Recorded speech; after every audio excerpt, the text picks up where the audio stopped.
రౌడీల దగ్గర నుండి శరణ్య పారిపోయి రోడ్డు మీద పరిగెత్తుకుంటూ వస్తూ ఉంటుంది. అప్పుడు రౌడీలు శరణ్య వెంట పడుతూ ఉంటారు.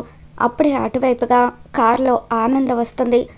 ఆనంద కారులో నుండి కిందకి దిగి శరణ్యను చూడగానే అమ్మ శరణ్య అంటూ ప్రేమగా తనని హగ్ చేసుకుంటుంది.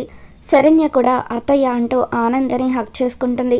ఇక ఇంతలో రౌడీ వచ్చి శరణ్యని కొట్టబోతూ ఉంటే అప్పుడు ఆనంద ఆ రౌడీని నెట్టేస్తుంది. తర్వాత అక్కడున్న ఐరన్ వీల్ తీసుకొని ఆ రౌడీలందరినీ కూడా చితక్ కొడుతూ ఉంటుంది. ఇక అలా ఆనంద రౌడీలని చితక్ కొడుతూ ఉంటే అందులో ఒక రౌడీ కత్తి తీసుకొని ఆనందని పొడవబోతూ ఉంటాడు. ఇక దాంతో అది గమనించిన శరణ్య ఆనందని పక్కకు నెట్టి తను అడ్డుగా నిలబడుతుంది. దాంతో ఆ రౌడీ శరణ్య పొట్టలో పొడి చేస్తాడు. ఇక దాంతో అమ్మ అంటూ శరణ్య గట్టిగా అరుస్తుంది. ఇక శరణ్య అలా అరవడంతో ఆనంద కూడా షాక్కి గురవుతూ అమ్మ శరణ్య అంటూ గట్టిగా అరుస్తూ ఉంటుంది. మరి రాబోతున్న ఎపిసోడ్లో ఏం జరగబోతుందో మళ్ళీ మన ఛానల్లో తెలుసుకుందాం. ఈ వీడియో మీకు నచ్చినట్లయితే తప్పకుండా లైక్ చేయండి.